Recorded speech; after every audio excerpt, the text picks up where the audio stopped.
Assalamualaikum warahmatullahi wabarakatuh. Perkenalkan, nama saya Dwi Eko Putra Hermawan dari semester 3A. Di sini saya akan mereview mata kuliah Hukum Pidana tentang bab 5, yaitu alasan hapusnya kewenangan menuntut dan menjalankan pidana. Pertama, alasan hapusnya kewenangan menuntut yaitu A. Tidak adanya pengaduan pada delik aduan. B. Nebis in idem. C. Matinya terdakwa. D. Daluarsa. E. Penyelesaian di luar beracara.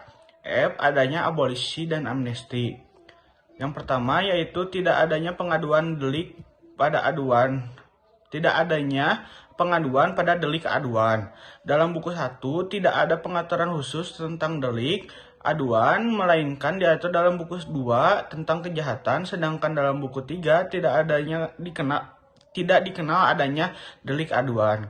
Macam-macam delik aduan dibagi menjadi 2, yaitu ada delik aduan mutlak atau absolut dan delik aduan relatif. Delik aduan mutlak atau absolut yaitu suatu delik atau tindak pidana yang karena sifatnya sendiri dari kejahatan, maka hanya ada pengaduanlah berupa baru dapat dituntut. 2. Delik aduan relatif yaitu delik aduan yang tidak bergantung pada sifat kejahatan, melainkan pada hubungan antara pelaku dengan kejahatan itu atau pembantunya dan orang yang dikenai kejahatan itu. Keistimewaan delik aduan atau absolut. Dalam delik aduan, pertama, dalam delik aduan absolut yang diadukan adalah peristiwa hukumnya. 2. Dalam delik aduan absolut, pengaduannya tidak dapat dipisah-pisahkan atau on split bar. Artinya, dengan adanya pengaduan berarti berlaku untuk semua pelaku kejahatan, walaupun tidak disebutkan satu persatu. Oleh karena itu, delik aduan yang absolut, pengaduan mutlak harus ada, sebab tanpa pengaduan pelaku dan peserta lainnya tidak dapat dituntut. Keistimewaan delik aduan relatif yang pertama yaitu dalam delik aduan relatif yang diadukan adalah orang yang disangka telah melakukan tindak pidana. 2. Dalam delik aduan relatif pengaduannya dapat dipisahkan atau split bar, artinya pelaku atau peserta kejahatan tidak dapat dituntut apabila tidak disebutkan. Jadi, disebutkan saja yang melakukan pelaku tindak pidana. Siapakah yang berhak mengadu? Berdasarkan pasal 72 dan pasal 73 KUHP, dapat disimpulkan bahwa yang berhak mengadu adalah orang mereka yang terkena kejahatan. Misalnya, pasal 319, penghinaan tidak akan dituntut jika tidak ada pengaduan yang orang terkena kejahatan tersebut, dan pasal 332 ayat 2 tentang membuka rahasia. Tenggang waktu pengaduan sejak saat orang yang berhak mengadu dan mengetahui adanya kejahatan. Hal ini berlaku baik untuk delik aduan absolut ataupun delik aduan relatif. Adapun daluarsa pengaduan adalah setelah 6 bulan apabila korban bertempat tinggal di Indonesia dan 9 bulan untuk apabila bertempat tinggal di luar Indonesia sesuai dengan pasal 74 KUHP. Menarik kembali pengaduan berdasarkan pasal 75, penarikan dapat dicabut 3 bulan setelah pengaduan diajukan. Tetapi jika yang berhak mengadu meninggal, maka pengaduan tidak dapat kembali dicabut. Tetapi khusus untuk delik aduan absolut, penarikan pengaduan terikat waktu 3 bulan, melainkan untuk pemeriksaan dalam sidang pengadilan. 2. Yaitu tentang nebis in idem. Diatur dalam pasal 76 KUHP, istilah nebis in idem atau jangan 2 kali yang sama. Dasar atau rasio dari asas ini adalah A. Untuk menjaga martabat atau wibawa pengadilan. B. Untuk kepastian hukum bagi terdakwa yang telah mendapatkan keputusan hakim.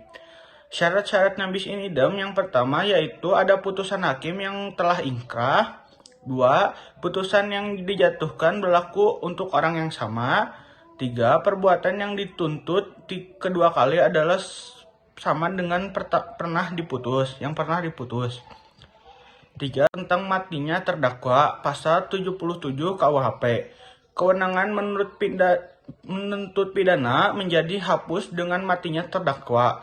Hal ini didasarkan karena subjek hukum pidana hanyalah orang, sehingga yang dapat mempertanggungjawabkan suatu perbuatan yang berupa tindak pidana hanyalah pelaku tindak pidana tersebut.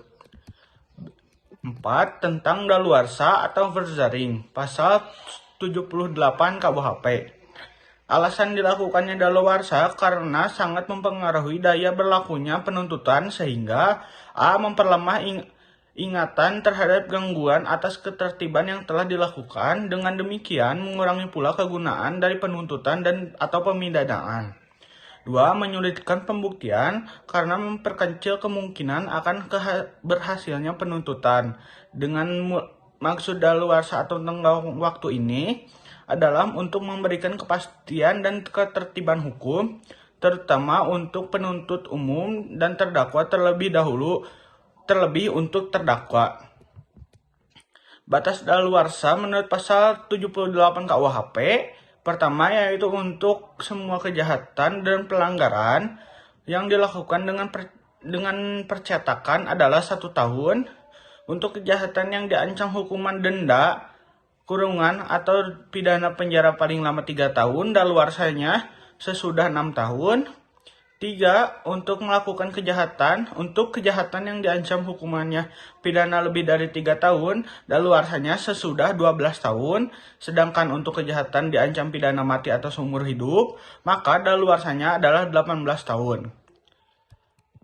Alasan atau dasar pertimbangan waktu daluarsa adalah yang pertama, tersangka atau terdakwa yang melarikan diri harus lebih lama dikeluarkan dari penjara dibandingkan orang-orang yang benar menjalankan hukuman. 2. Ingatan orang terhadap kejahatan yang lebih berat akan lama hilangnya.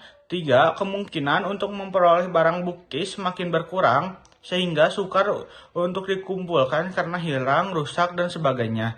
4. Memberikan rasa kepastian hukum kepada masyarakat. Selanjutnya yaitu penentuan tenggang daluarsa menurut pasal 79 KUHP, dihitung pada hari sesudah perbuatan dilakukan, kecuali untuk pertama, kejahatan pemalsuan surat atau uang, dihitung esok harinya sejak diketahui kejahatan tersebut. Rasionya adalah untuk menghindari orang yang cerdik pandai akan menggunakan surat setelah batas akhir daluarsa. 2. Perampasan kemerdekaan. Batas daluarsanya adalah dihitung mulai hari berikutnya setelah orang yang dirampas kemerdekaannya dibebaskan atau dimerdekakan kembali. Untuk matinya orang terhadap kejahatan itu dilakukan. Rasionya adalah apabila tidak ditentukan pada batas daluarsanya, dikhawatirkan akan habis waktu sebelum kejahatan diketahui. 3. Pelanggaran terhadap pencatatan sipil dihitung sejak daftar pernyataan dilakukan. Penangguhan dan penghentian daluarsa. Penangguhan daluarsa atau penghentian untuk sementara waktu tenggang daluarsa. Apabila penundaan dicabut, maka tenggang waktu berjalan lagi, dan waktu sebelum penundaan tetap dihitung pasal 81 KUHP. Penghentian daluarsa atau dibatalkannya tenggang daluarsa yang telah berjalan setelah pemberhentian, maka dimulai lagi tenggang daluarsa yang baru. Tindakan penangguhan atau penghentian daluarsa ini terjadi karena adanya perselisihan yang sifatnya bukan hukum pidana tetapi mempengaruhi putusan hakim pidana. Selanjutnya yaitu penyelesaian di luar beracara atau tebusan. Hal ini hanya berlaku untuk perkara pelanggaran saja, yaitu terhadap perkara pelanggaran yang diancam denda saja. B. Maksimum denda harus dibayar. C. Diperlukan kuasa dari pejabat yang ditunjuk undang-undang.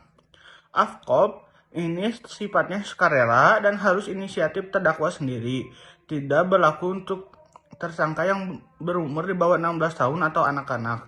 Selain AFKOP, dikenal adanya lembaga seeking sama dengan denda damai yang berlaku terhadap pelanggaran dalam tindak pidana ekonomi dan tindak pidana fiskal.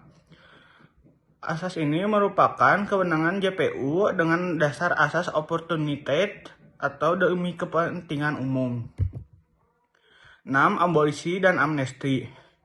Abolisi meniadakan kewenangan dari jaksa untuk menuntut hukuman, sedangkan amnesti yaitu wewenang yang lebih luas, yaitu meniadakan wewenang untuk menuntut dan menjalankan eksekusi, baik sebelum ataupun sesudah eksekusi. Perbedaan abolisi dan amnesti: abolisi yang hanya menggugurkan penuntutan terhadap mereka yang belum dihukum, sedangkan amnesti menghentikan penuntutan dan menjalankan pidana atau semua akibat hukum sebelum dan sesudah tuntutan dihapuskan. Dalam memberikan abolisi dan amnesti, presiden diberi kuasa undang-undang, artinya presiden tidak perlu meminta persetujuan DPR. 2. Alasan gugurnya untuk melaksanakan hukuman. Dalam KUHP, yang pertama yaitu matinya terpidana, pasal 83 KUHP. 2. Daluarsa, pasal 84 sampai 85. B. Di luar KUHP, adanya amnesti dan gerasi. Daluarsa menjalankan pidana hapus apabila A. 2 tahun mengenai semua tindak pidana pelanggaran, dan B. 5 tahun mengenai kejahatan yang dilakukan percetakan. C. Ditambah 1/3 dari lamanya tenggang daluarsa bagi kejahatan-kejahatan lainnya. D. Pidana mati tidak ada daluarsanya. Daluarsa menjalankan pidana dihitung esok hari setelah putusan hakim atau vonis dijatuhkan. Jika terhukum melarikan diri, maka selama masa hukuman, maka esok harinya setelah melarikan diri mulai berlaku tenggang daluarsa baru. Tenggang daluarsa tertunda selama menjalankan pidana dan selama terhukum dirampas kemerdekaannya apabila berhubungan dengan tenggang penghukuman lainnya. Grasi adalah tindakan pengampunan dari raja atau presiden yang merupakan kemurahan hati raja atau presiden yang berkuasa sehingga terhukum dapat menerima atau menolak grasi. Dewasa ini grasi berfungsi sebagai koreksi atas keputusan pengadilan untuk mencegah timbulnya ketidakadilan atas tindakan hukum. Grasi menghapuskan hukuman yang telah dijatuhkan hakim, baik untuk sebagian atau seluruhnya, atau merubah hukuman yang berlainan sifatnya. Grasi ini diatur dalam Undang-Undang Nomor 22 Tahun 2002. Tujuan grasi yang pertama adalah sebagai koreksi atas keputusan pengadilan. 2. Dapat dilakukan oleh terhukum atau hakim karena jabatannya apabila dalam menjatuhkan putusan terdapat kesalahan atau kekhilafan.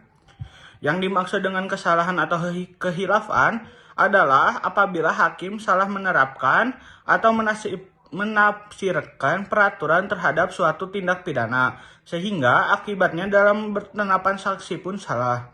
Selain itu juga dapat terjadi apabila hakim merasa putusannya kurang adil, sehingga putusan atau vonis perlu diperbaiki. Akibat hukum adanya grasi, yang pertama presiden menolak permohonan grasi berarti terhukum harus menjalankan hukuman seluruhnya. Presiden mengabulkan permohonan grasi berarti terhukum tidak harus menjalankan hukuman seluruhnya.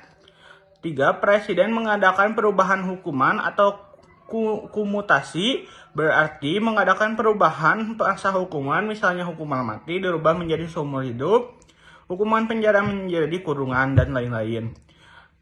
4. Mengurangi hukuman artinya hukuman yang dijatuhi oleh hakim dikurangi sehingga menjadi lebih ringan. Yang terpenting dalam grasi adalah bukan menghilangkan keputusan